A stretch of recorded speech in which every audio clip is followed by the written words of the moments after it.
Paddy, what's this season been like for you? Because you probably want to be in the team the whole time, but you're fighting against unbelievable competition in that panel, and I'm sure you want to be in there, feel you can be in there, but probably more having to be patient and try and come in. Yeah, well, look, I think that's just the nature of the team, and I suppose just success we've had over the last 6 or 7 years. It's always been based on the strength of the squad, and just different times through the last number of seasons where guys making an impact off the bench or things like that have been a difference for the team. And I think especially now the structure of the championship, with the Super 8s and the games are coming thick and fast, that there is a need to have a really strong squad and a really strong panel. So like I say, all you can do as a player is focus on putting the best version of yourself forward and try and be in as good form as you can, and ultimately it's up to the coaches to decide. So whatever your role is, if it's from 70 minutes, great. If it's 7 minutes, great.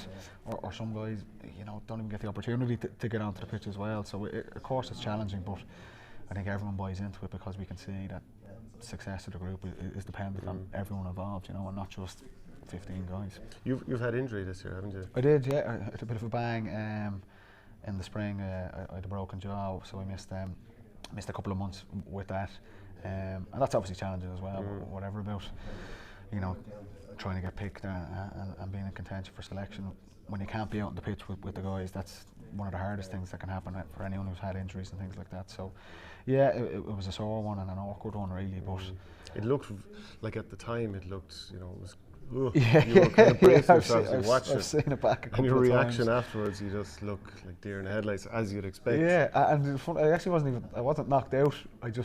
I knew it was bad, and it was quite painful, and I was just worried about moving my jaw at all because it was essentially kind of just hanging on. Did you know at the time yeah, it was broken? Yeah, I looked up when I hit the ground. The physios and the doctors came on, and I looked up, and as I did that, you could hear a big crack. So the fair idea that I was going to be under pressure. Right. Yeah, and I was just saying it's a very sore one and a very awkward one. Obviously, getting the surgery and having wires and things like that. But in terms of timescale, I was back in kind of 6 to 8 weeks, which isn't too bad at all, So initially, when it happens, you're thinking, "Geez, am I gonna play again, or how bad is this gonna be?" Whereas you could probably have a bad hamstring or a bad groin injury and be out for longer, So it wasn't too bad in the end. Day to day, what did it affect? Just in terms of eating, stuff like that? Everything, yeah. That's why it was one of those injuries where I suppose maybe timeline it's not too bad, but awkwardness of it, it was bad. Yeah, you couldn't really talk. I couldn't eat, so kind of on liquids for the first 10 days, and then kind of a toddler's diet of soft foods and mushy food for another couple of weeks after that, and it was ultimately kind of 6 weeks before you could kind of chew again, and you had really horrendous wires kind of keeping them out more or less steady and shut. So yeah, it was just a really, really awkward one and a sore one, but like I said, we have a great medical team with Dublin, and the surgeons in St James's Hospital were brilliant as well, and they kind of really allayed any fears. It was like, look, it's a common enough injury, unfortunately, for people, but it's an easy one to rectify with surgery. So touch wood, I haven't had any issues since. Would you have lost weight through? Yeah. Because trying to eat in those circumstances must be tough. Yeah, I lost a lot of weight in the first couple of weeks, so I might try and do it every January from now on. Okay.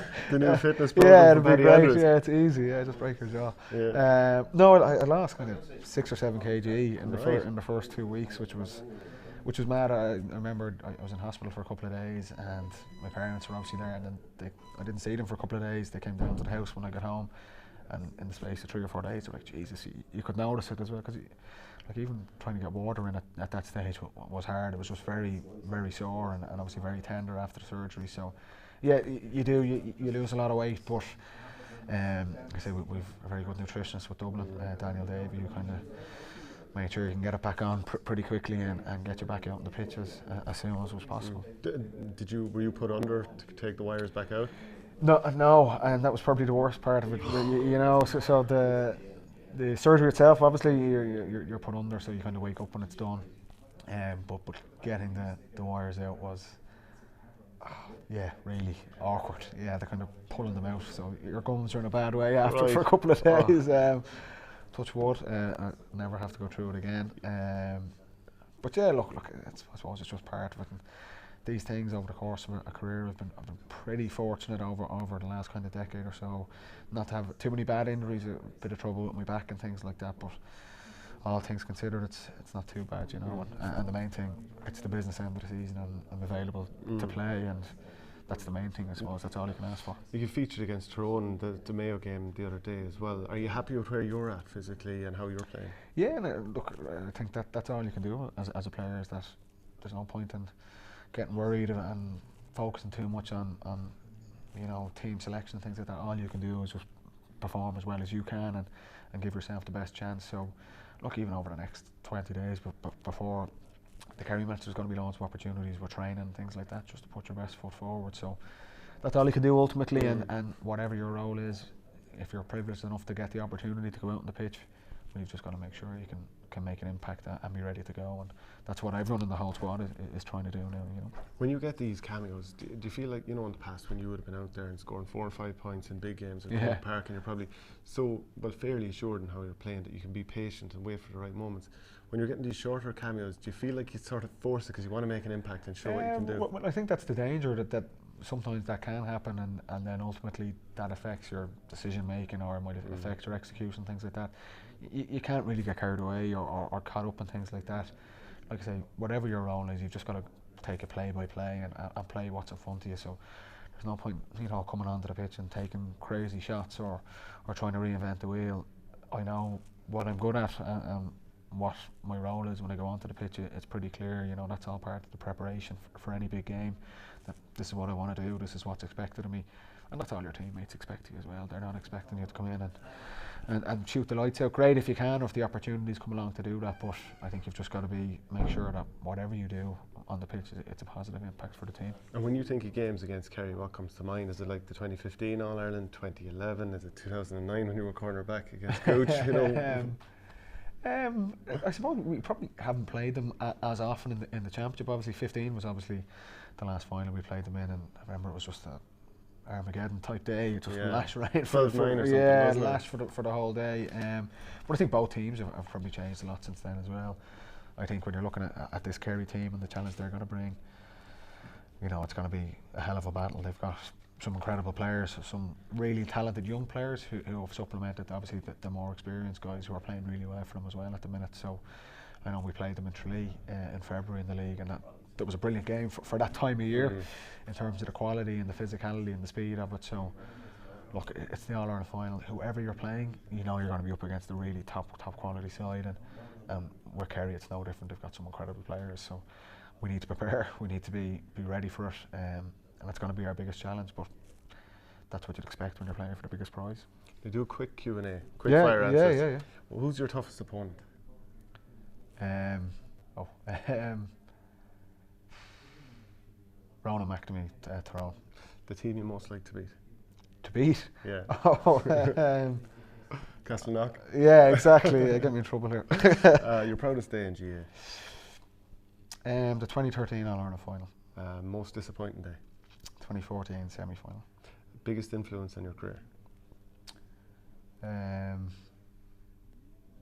Probably my brother, maybe. Paddy. Yeah.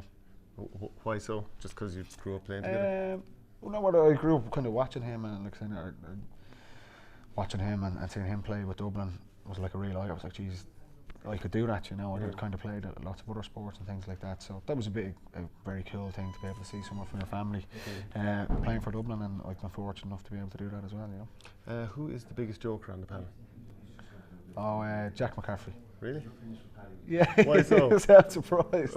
It's just his character. Yeah, I suppose when you see us on the pitch, you mightn't see too much of that, but definitely around the dressing room, Jack's a good bit of crack, all right. Yeah. Best dressed?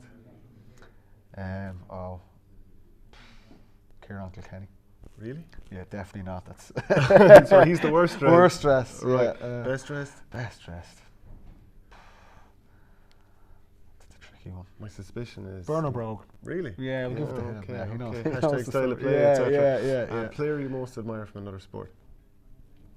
Owen Farrell. Owen Farrell, who's he? Oh, sorry, Oh, the rugby player. England Sorry, rugby, yeah. I got mixed up. Manager you most admire from another sport? Klopp. Really? And I'm a United fan, so. Who loves the media attention? Dermot Connolly. Who thinks the women love them? Oh, Brian Howard. If you could transfer one player to Dublin, who would it be? Oh wow. We don't need any more forwards. A back maybe. Lee Keegan. Best speech you've ever heard from inside or outside the camp? Someone inside or outside? Oh, you know, there's a couple that maybe Stephen has done. Stephen Cluxon, he mightn't do too many of them, but there's certainly times where it's like, right, I'm happy he's on my team. Yeah? Yeah, so he's quite good at times, yeah. Quiet or very loud?